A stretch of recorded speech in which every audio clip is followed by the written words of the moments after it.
Hey guys, Youngblood with you, and today we're stopping into the Null system and our journey through the Starmap. Null was originally discovered back in 2290 by a nav jumper named Lebec, who reportedly accidentally gave the name of the system when he was asked if there was anything of value in the system, and his response was null.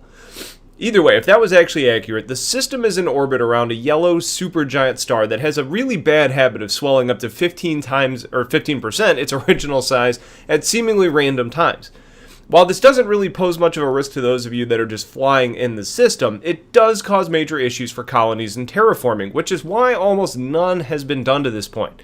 The inner planets get totally blasted by the star, while the outer planets get horrifying swings in seasonality. And there's been a few attempts at terraforming here, but ultimately they never really left the can we actually make this work stage of the project. Now, when the seasons change unpredictably and pretty harshly, there's not really a chance for vegetation to survive, and that's a major deal breaker in setting up a colony. So with not a whole lot of value here, there's not much of a reason to come here, unless, of course, you're interested in slavery. And if that's the case, then this is a real cool place for you. Over the last several decades, Null has become home to this mobile slave trade market, which kind of pops up at random locations and times.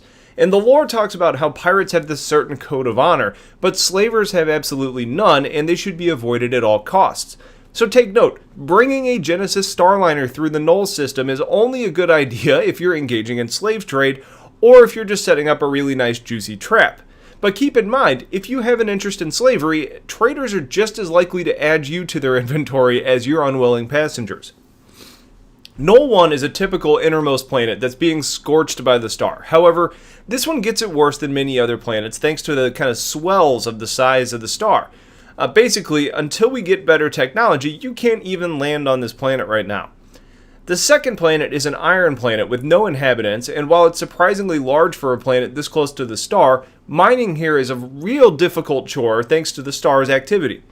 And there are resources here, but how effectively we can get to them is going to have to just be to be determined. And in addition, the star's harsh patterns have really cracked the surface, resulting in gases being expelled from beneath the surface, which kind of sounds like a scene from Armageddon to me. Null 3 is also known as coal, and it's geologically similar to Earth, and it's technically in the green band of the system. You can land on this planet, but the atmosphere is comprised of ammonia and sulfur, so you need to wear a breather at all times. Living here, though, would be no pleasant chore already thanks to that, but the only liquids that are really available here are typically beneath the surface thanks to the heat that's generated from the swelling star, resulting in rapid evaporation. For those of you that are determined to come here, you can find a crystal that is used by artists and clothing designers, and it sounds like you can make a profit, but that's really the only thing of any real value on this planet. There is a landing zone on this planet called Char, and it's an abandoned research facility. And Char doesn't really have any affiliation with the UEE, and in a system like this, I think that means there isn't really any formal law either. Now, this isn't the hub of slave trade, but it is home to a very rough and tumble black market that's only really advised to be visited by those capable of solid negotiations or really ready to fight their way out.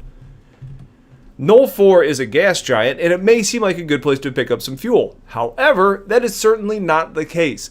The planet's atmosphere is littered with the remains of ships that have tried to refuel here despite the very clear warnings that this planet is in a perpetual electrical storm that easily disables any ship that's within it.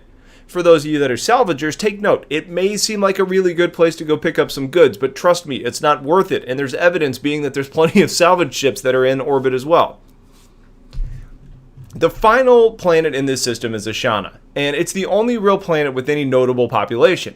And back in 2571, a UEE battle carrier named Olympus was chasing pirates back to their base when the commander decided to push the ship a little too far. And in this process, the ship got too far within the atmosphere and ended up losing speed and plummeting to the surface, which ended up killing everybody on board. Now, I kind of envision the Galactica jumping into the atmosphere and falling while launching out the Vipers, but that's where that comparison really ends, considering that the good old Battlestar Galactica was able to jump back out.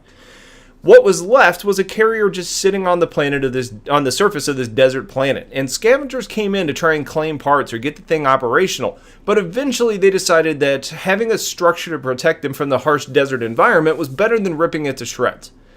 Now, after it was determined that the UEE was not going to blow this thing to hell, this sort of pseudo-dictatorship kind of spurred up here with the group of inhabitants, with a Teveran named Neskis currently running the show. And he actually monitors and patrols the ship's hulls to keep order, and there is another black market that's housed here. There is a Teverin marketplace, there's homes, there's other stores that are set up within this ship. Sometimes those homes end up being contested. And while this is technically illegally inhabited, the residents know well enough not to piss off the UEE and really risk their home being bombed into nothingness. So who should come check out the Null system? Well, frankly, it's not going to be a good place for most. If you want to see a Bengal carrier up close, then coming to Ashana could be a good option. If you're a rares trader, coming to Teverin, or coming here to get Teverin goods could make it worth your while. Or if you're interested in black market type goods, there's several different black markets that are set up here, and you could end up buying stuff, taking it back and getting a profit, or maybe bringing stuff here to sell. If you're an idealist, coming here to hunt down the slave traders and free their captives could be a good goal. And while there should be some mining here, I'm not really convinced that it's a good operational location for you to bring your Orion in either. It's an interesting system, but frankly, I think the real most activity here is going to be from that balance of bounty hunting and illegal activities.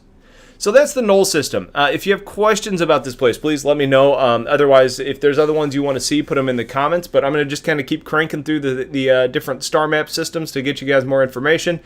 So stay tuned for that content coming pretty soon. Have yourselves a wonderful day, and I'll talk to you guys later. Take care.